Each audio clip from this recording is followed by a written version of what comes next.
Isang magandang araw po sa inyong lahat, mga minamahal kong mga kapatid sa Panginoon. Ito po ang inyong lingkod, si Pastor Ruel Camia po, mula po dito sa Winnipeg, Manitoba, Canada, para po sa ating pag-aaral ng salita ng Diyos ngayon pong umaga. Welcome po sa Tinig ng Pag-asa. Ang atin pong pag-aaral ngayong umaga ay pinamagatan ko pong How to Walk by the Holy Spirit. Hahanguin po natin ang ating pag-aaral sa aklat po ng Galatia, chapter 5, verses 16 to 25. Samahan niyo po ako sa mga talatang ating pagbubulayan. Galatians 5:16-25. So I say, walk by the Spirit, and you will not gratify the desires of the flesh. For the flesh desires what is contrary to the Spirit, and the Spirit what is contrary to the flesh. They are in conflict with each other, so that you are not to do whatever you want. But if you are led by the Spirit, you are not under the law. The acts of the flesh are obvious: sexual immorality, impurity, and debauchery, idolatry and witchcraft, hatred, discord, jealousy, fits of rage, selfish ambition, dissension, factions, and envy, drunkenness, orgies, and the like. I warn you, as I did before, that those who live like this will not inherit the kingdom of God.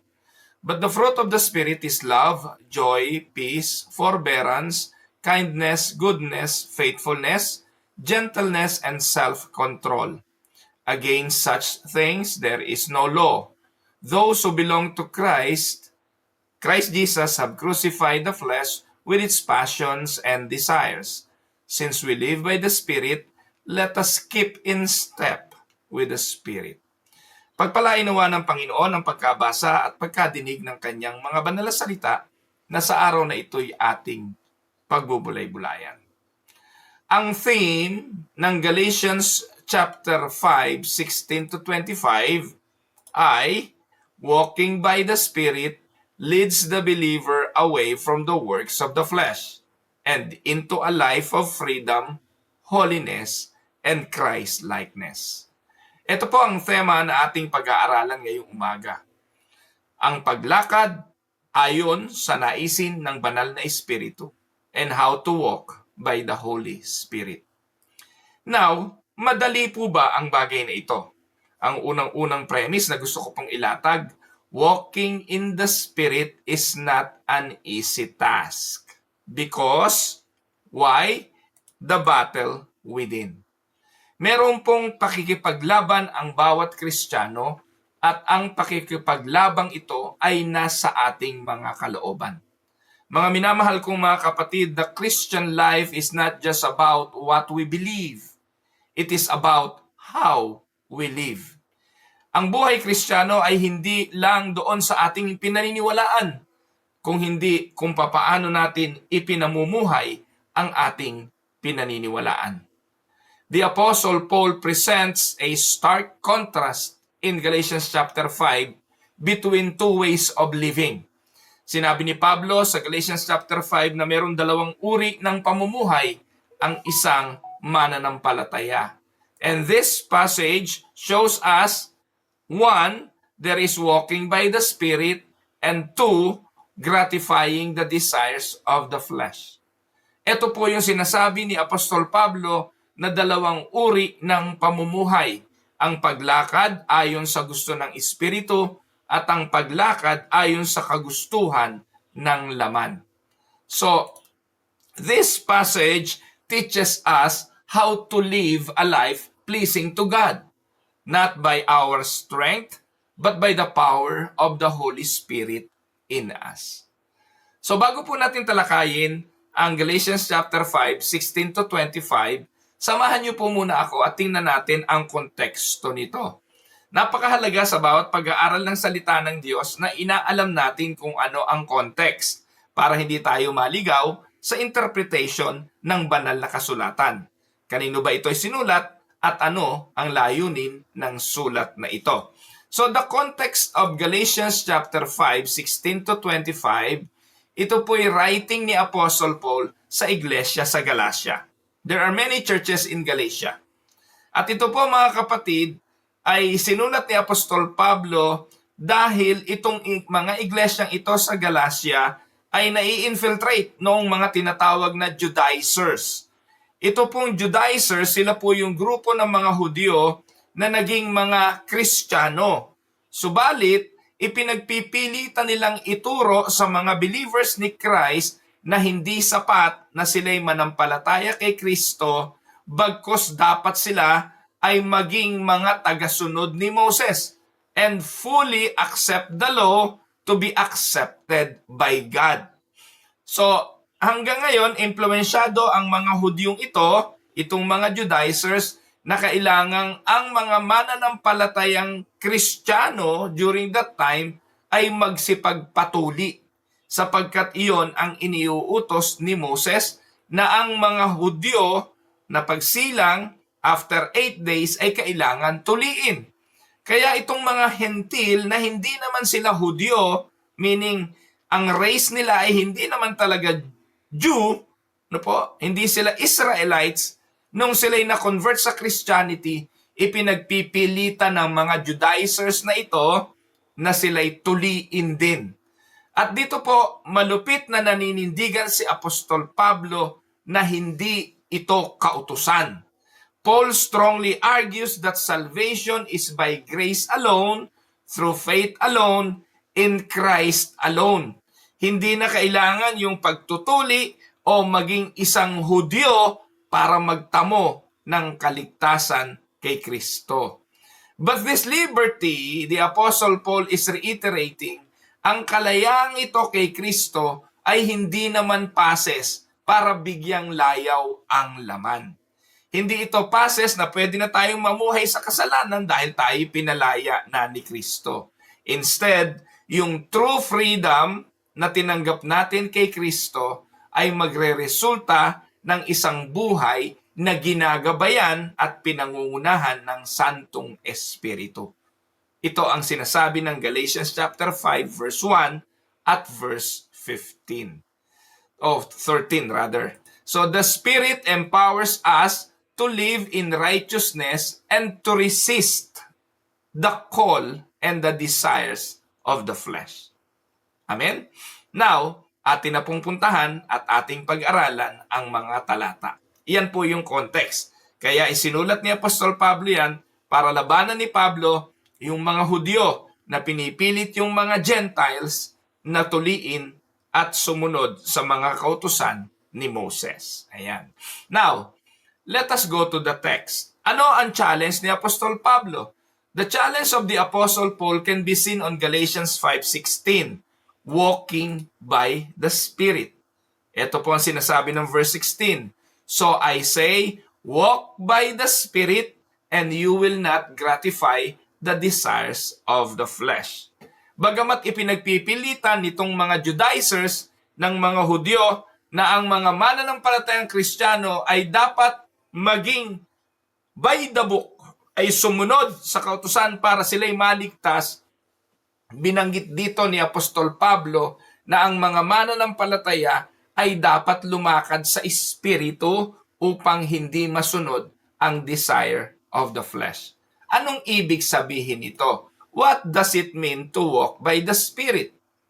Mga kapatid, to walk by the Spirit means to live step by step in dependence on the Holy Spirit. Hindi to walk step by step to the law, kundi to walk step by step in dependence on the Holy Spirit. Kasi kung ang ating pagbabasihan, mga kapatid, ay ang step-by-step obedience to the law para tayo maligtas, wala namang makakasunod nun, siguradong walang maliligtas. Pero mga kapatid, tayo po ngayon ay nagiging masunurin sa law, masunurin sa batas, hindi para maligtas, kung hindi dahil tayo'y ligtas na. At ang pagsunod ngayon sa mga kautusan, maging ang mga sinulat ni Moses ay hindi na magiging pabigat kung hindi ito'y magiging bunga ng ating pagiging mananampalataya. Meron na tayong gabay at step by step, gagabayan tayo ng Santong Espiritu. So it is a daily moment by moment lifestyle of submitting our desires and our choices to the guidance of the Holy Spirit through God's Word. Yan po. Kaya napakahalaga eh. Napakahalaga ng pag-aaral ng salita ng Diyos kasi yung salita ng Diyos ang ipinapaunawa ng Espiritu Santo sa atin ng mga bagay na ating dapat lakaran. Yan po ang binabanggit sa Romans 8:13 to 14. For if you live according to the flesh, you will die. But if by the Spirit you put to death the deeds of the body, you will live. Psalms 119:105, your word is a lamp to my feet and a light to my path. Without the Word of God, without the guidance of the Holy Spirit, we cannot succeed. Hindi tayo makakapamuhay ng may katuwiran sa harapan ng Diyos. Tayo po ay we will live by the flesh and we will gratify the desires of the flesh. At bilang illustration, imagine niyo po yung GPS. Yung GPS, siya yung nagiging gabay ng mga driver. Marami po niyan. Merong Waze, merong iba't iba, merong Google Map, kung ano-ano yung ginagamit nating GPS eh. So if the driver follows the directions, they reach their destination. Bagamat hindi naman ka-perfect, meron talaga hong mga GPS na minsan inilalayo ka pa kaysa doon sa ilapit ka sa destination mo. Pero sigurado po, just follow the direction and you will reach your desired destination. But ignoring the GPS will leads to getting lost. So ganun din daw po mga kapatid, the Holy Spirit is our eternal or internal guide. Guide natin ang Holy Spirit not through feelings, not through our emotions. Alam niyo po kung ang pagbabasihan nyo ng guide ay ang inyong emosyon at ang inyong feelings, ligaw na ligaw tayo. Bakit? Kasi madalas, dinadaya tayo ng ating feelings at dinadaya tayo ng emotions. Dapat po, ang ating guide, ang ating internal guide ay ang Santong Espiritu dahil ang lahat ng kanyang sasabihin naka-align sa lahat ng sinasabi ng Scripture. Hindi magkokontrahan ang sinasabi ng Santong Espiritu at ang sinasabi ng banal na kasulatan. So, iyan po ang atin pong mapanghahawakan. Si Apostol Pablo sa verse 17 ay may binanggit. Sa puso raw ng tao, merong two natures. And these two natures in the heart of a believer ay in conflict with each other. Ito po ang binabanggit ng verse 17. Sabi sa verse 17, for the flesh desires what is contrary to the spirit.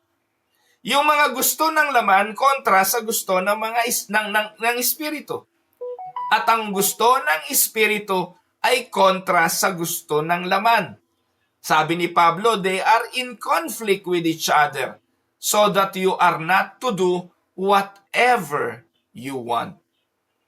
So para daw hindi natin magawa yung gusto natin, kinokontra. By the way, ano ba yung gusto natin? Basically, kapag pinag-usapan yung gusto natin, ang gusto natin lagi ay yung gusto ng laman. Tama po ba? Ang gusto ng flesh. Gusto ng flesh na pagkain, gusto ng flesh na bisyo, gusto ng flesh na pupuntahan, gusto ng flesh na kasuotan, lahat ng gusto ng flesh. Pero para magkaroon tayo ng tamang choices, ang sabi ni Pablo, yung gusto ng laman, iyon ang kinokontra ng espiritu. So there is a contrast, the flesh versus the spirit. The Apostle Paul describes a conflict. The flesh is our old nature, the sinful nature. Though we are justified by faith, we still wrestle with this nature. Kahit na tayo mananampalataya na, kahit tayo Kristiyano na, no, unti-unti tayong binabago. Yung mga gusto natin, ganun pa rin. Yung mga pagkahumaling natin sa bisyo, ganun pa rin. Yung pagkahumaling natin sa pita ng laman, ganun pa rin. Kaya ngayon, ang kaibahan lang, may Santong Espiritu na nasa atin, na gumagabay sa atin, na nagsasabi sa atin, Kristiyano ka na, hindi ka na ganyan namumuhay. Kaya nga po, nung nakaraang mga araw, pinag-aralan po natin, yung isang Kristiyano ay dapat namumuhay sa ibang klase ng attitude. Yung behavior ng Christians are supposed to be different. Hindi po ba? At magagawa lang natin yun if we are connected to the vine. Yan ang tinalakay natin kahapon. If we are not connected to the vine, we cannot do anything. Tanging Diyos lang ang siyang magbibigay ng tulong sa atin para mapagtagumpayan natin ang pita ng laman. So here, the Apostle Paul is mentioning that the flesh is contrast to the spirit and the spirit is contrast to the flesh. Romans 7:15 hanggang 25, kayo na po ang magbasa. Nandyan yung struggle ni Apostle Paul sa kasalanan na nagre-reflect po ito ng inner war within the believers. Sabi ni Pablo, yung mga bagay na ayaw ko, siya kong nagagawa. At yung mga bagay na gusto ko, hindi ko magawa. There is that struggle within. At ano sabi ni Santiago sa chapter 4 verse 1? What causes quarrels? Ano daw yung nagiging cause ng kaguluhan sa atin? It is not this that your passions, is it not this that your passions are at war within you? Bakit merong kaguluhan sa puso natin, sa mga pasya natin? It is because our desires, the flesh, are in contrast to the Holy Spirit. Ito po yung Reformed insight, and these tensions that the Apostle Paul is mentioning is aligned with the doctrine of sanctification. Tama po mga kapatid, justification declares us righteous, but sanctification is the process of becoming righteous by the Spirit's power. Noong tayo'y napawalang sala, idineklara ng ating Panginoong Diyos na tayo'y pinatawad na, hindi bunga ng ating mga ginawa, kundi dahil sa ginawa ng kanyang anak, idineklara na tayong matuwid. Pero sa pamamagitan ng sanctification, sa pamumuhay ng may kabanalan, unti-unti tayo ay binabago araw-araw. Tama? At ang sanctification is not instantaneous. Sanctification is progressive. Hindi po tayo nagiging banal, instant. No po? Yes, sa harapan ng Diyos, meron pong tinatawag na definitive sanctification na antimano nang idineklara tayong matuwid ng Diyos sa pamamagitan ng ginawa ni Kristo, malinis na tayo. Subalit, tandaan natin, dalawang klase ang sanctification. Ito po'y definitive and at the same time progressive. Nagpapatuloy tayo sa pamumuhay ng may kabanalan. And to illustrate this, think of two dogs inside you. Parati na po itong narinig natin na mga illustration ginagamit. May dalawang aso daw na nasa puso natin, one fed on the word and prayer, and the other are fed with worldly desires, which is the flesh. Ang tanong, sino ang nagtatagumpay sa dalawang asong ito? Kung sino daw ang madalas nating pinapakain. Ang Espiritu pinapakain ng salita ng Diyos at ng panalangin. Ang desires of the flesh ay pinapakain ng mga bagay na gusto ng mundo. Sino ang magtatagumpay? Kung sino ang madalas nating pinapakain. So, makikita po natin sa verse 19, ipinakita ni Apostol Pablo yung the works of the flesh. Nakita na natin kanina yung works of the... ngayon, unahin muna natin pala yung the works of the flesh, and then later on, we will look at the works of the Spirit. Galatians 5:19, ang sabi ni Paul, the acts of the flesh are obvious. Sexual immorality, impurity, and debauchery, so on and so on. The Apostle Paul lists sinful behaviors that reflect a life not led by the Spirit. Pinakita ni Pablo yung mga pamumuhay, yung attitude, yung pag-uugali na hindi pinangungunahan ng Espiritu. And they fall into several categories. Ano-ano yon? Kung atin pong hihimayin, makikita natin na lahat ng sinabi ni Apostol Pablo sa Galatians 5:19 ay may kinalaman saan? Una, sa sexual sin, sexual immorality, impurity, yan. Tapos religious sin. Andun yung idolatry, andun yung sorcery. Ayan. Tapos andun din yung social sin. Andyan yung enmity, jealousy, strife, and the sins of excess. Andyan yung drunkenness, orgies, at kung ano-ano pa. Makaklasify po natin ang lahat ng binanggit ni Pablo na iba't ibang klase ng desires of the flesh into 4 categories. Sexual sin, religious sins, social sins, and sins of excess. Kaya ito po ay napakalaking warning na ibinibigay ni Paul. Ang sabi niya sa verse 21, and envy, drunkenness, orgies, and the like. I warn you. Look at the word. I warn you as I did before that those who live like this will not inherit the kingdom of God. Yan po ang sabi dyan ni Apostol Pablo. Ngayon ang tanong, this does not mean a Christian loses salvation by falling into sin. Gusto kong linawin. Pag nagawa ko ba yung mga bagay na yan, ibig ba sabihin na wala ang kaligtasan ko bilang mananampalataya? Kala ko ba kanina sinabi mo, justified na ako, declared righteous. Pagkatapos namumuhay na ngayon ako, sanctification. Paano kung nanalo yung laman at nagawa ko yung mga kasalanan yan? Ibig ba sabihin, hindi na ako Kristiyano at mawawala ang kaligtasan ko? Kasi sinabi sa verse 21, that those who live like this will not inherit the kingdom of God. Nawawala ba ang kaligtasan kapag aking nagawa ang mga kasalanan niya?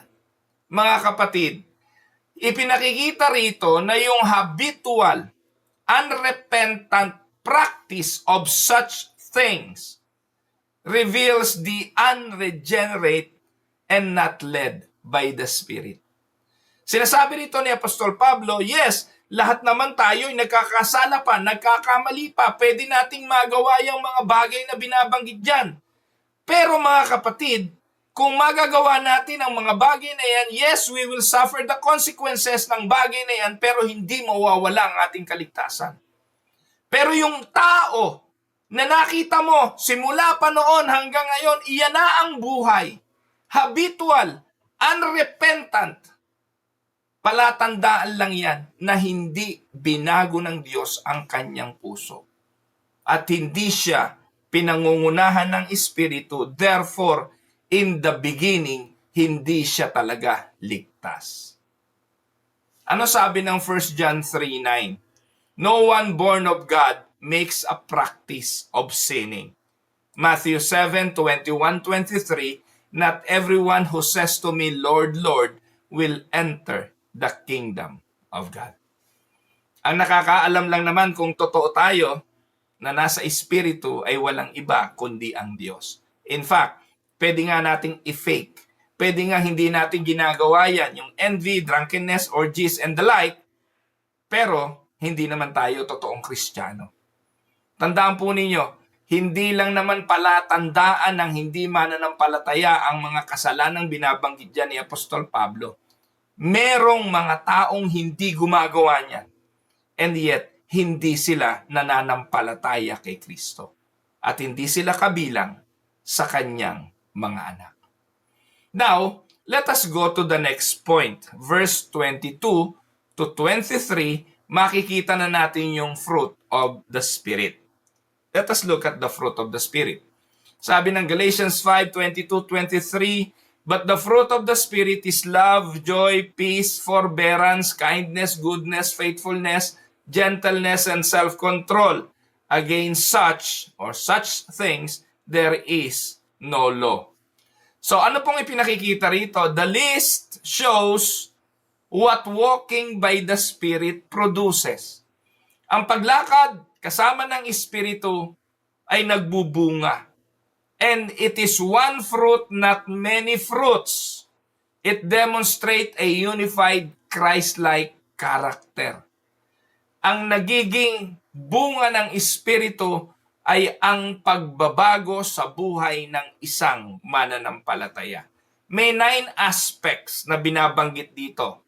Ang kanyang pag-ibig ay babaguhin, magiging selfless, sacrificial, concern, Ang kanyang kagalakan ay babaguhin, rejoicing in God regardless of circumstances.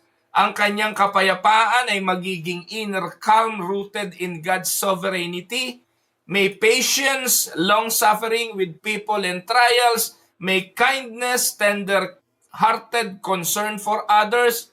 May goodness, moral integrity, and generosity. May faithfulness, dependable and loyal. Gentleness, humble and meek. And self-control, mastery over passions. Mga kapatid, they are all evidence of the Spirit's presence. Amen? Ang taong pinananahanan ng Espiritu, mamumunga ang Espiritong ito. At iyang mga siyam na aspeto na ating itinala at sinabi ni Apostol Pablo, ang magiging bunga. Iisang bunga yan. Isang bungkos na ubas yan na magkakasama sa isang buwig na tataglayin ng isang mananampalataya. Amen? Now let us go to verse 24. Anong hamon ni Apostol Pablo para tayo magtagumpay at makapamuhay at lumakad sa Santong Espiritu? Ang hamon ni Pablo, crucify the flesh. Galatians 5:24, those who belong to Christ have crucified the flesh with its passions and desires. Anong ibig sabihin yan? Kailangang mamatay tayo sa ating lumang pagkatao. This is a decisive break with the old nature. Saan? Sa ating mga pag-uusap at conversion, sa ating pagbabagong buhay. At conversion, the dominion of the flesh is broken. Though its influence remain, nagtatagumpay na po tayo dahil po sa tulong na ng Santong Espiritu. We are called to live out this crucifixion daily. Sabi ni Pablo, ako'y napako sa krus kasama ni Kristo. Hindi na ako ang nabubuhay, kundi si Kristo na ang nabubuhay sa akin. Sa Luke 9:23, take up your cross daily. Sa Romans 6:6, our old self was crucified with Him. Amen? At yung panghuling talata, verse 25, ano po ang sabi ng verse 25? Keeping in step with the Holy Spirit. Galatians 5:25, since we live by the Spirit, let us keep in step with the Spirit. It is an ongoing dependence. The same Spirit who gives you life must direct our life and our walk. Ang Espiritong nagbigay ng buhay sa atin, ang siyang dapat nang masunod sa ating mga buhay. Ang Espiritong nagbigay buhay, ang siyang dapat nang mag-direct ng ating mga lakad. And this involves 1, reading and obeying the Word. John 16:13. Prayer and dependence, Ephesians 6:18. And fellowship and accountability, Hebrews 10:24-25. So, dahil tayo'y binigyan ng buhay ng Holy Spirit, siya na rin ang magbibigay ng hakbangin para makapamuhay tayo ng kalugod-lugod sa Diyos. It is an ongoing dependence. Amen? Now, tingnan natin ngayon. Let us conclude this and apply what we learned. Una, walking by the Spirit is not mystical or emotional. It's practical. Walking in the Spirit is rooted in truth and visibly fruitful. Huwag po kayo magpapaniwala doon sa mga turo ng mga Pentecostal na ang paglakad sa Espiritu, kailangan ikaw ay, nagsasalita ng mga wika, kinakausap mo ang Spirit, yung lagi may mga soaking in the Spirit, at kung ano-ano pang mga ginagawa sa Espiritu. Kaya may mga pangingisay, may mga trance, at kung ano-ano pa. No. Walking in the Spirit is not something mystical or emotional. Walking in the Spirit is practical, rooted in the truth of the Scripture, and visibly fruitful. Ang unang-unang makikitang bunga ng Espiritong nasa atin ay yung binabanggit po sa Galatia 5:23. 22 hanggang 23. Andun yung love, joy, peace, patience, kindness, goodness, faithfulness, gentleness, and self-control. Hindi yung mga nakakakita ng vision, hindi nakakagawa ng himala, nakakabuhay ng patay at kung ano-ano pa. Kasi ngayon, sa panahon natin ngayon, most Pentecostal churches ina-associate ang walking in the Spirit sa ganong klase ng mystical and emotional practices. Hindi. Ang pagbubunga ng Espiritu Santo sa atin bilang mananampalataya ang palatandaan na tayo ay lumalakad sa Espiritu. Amen? So it means saying no to flesh, yes to God, and depending on Christ's power daily. Amen? Now, here are some reflection questions na pwede nyo gamitin sa inyong mga pag-aaral, Bible studies, or sa inyong mga personal devotions. 1. What are some areas in your life where the flesh is battling against the Spirit? Saang area ng buhay mo na kung saan kitang-kita natin na ang laman ay lumalaban sa gusto ng Espiritu. Pangalawa, which fruit of the Spirit do you see growing in your life? And which needs more attention? How can you practically keep in step with the Spirit this week? Example, sa pagbabasa ng Biblia, sa pananalangin, at pakikipag-fellowship. Pang-apat, have you experienced a decisive break with your old self? Or are you still living in habitual sin? At panghuli, who in your life is walking in the Spirit and can be a model or accountability partner for you? Kung wala, humanap ka, kapatid. Humanap ka ng isang taong lumalakad sa Espiritu. Sundan mo ang taong ito. Makipag-aralan ka sa taong ito. Tingnan mo ang kanyang halimbawa ng buhay.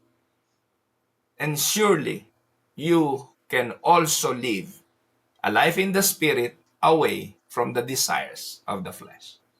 Amen? Pagpalain po kayo ng Panginoon, mga minamahal kong mga kapatid. Dito po ang inyong lingkod, si Pastor Ruel Camia, mula po dito sa Winnipeg, Manitoba, Canada, para sa ating pag-aaral ng salita ng Diyos ngayong umaga dito sa Tinig ng Pag-asa. God bless sa inyo.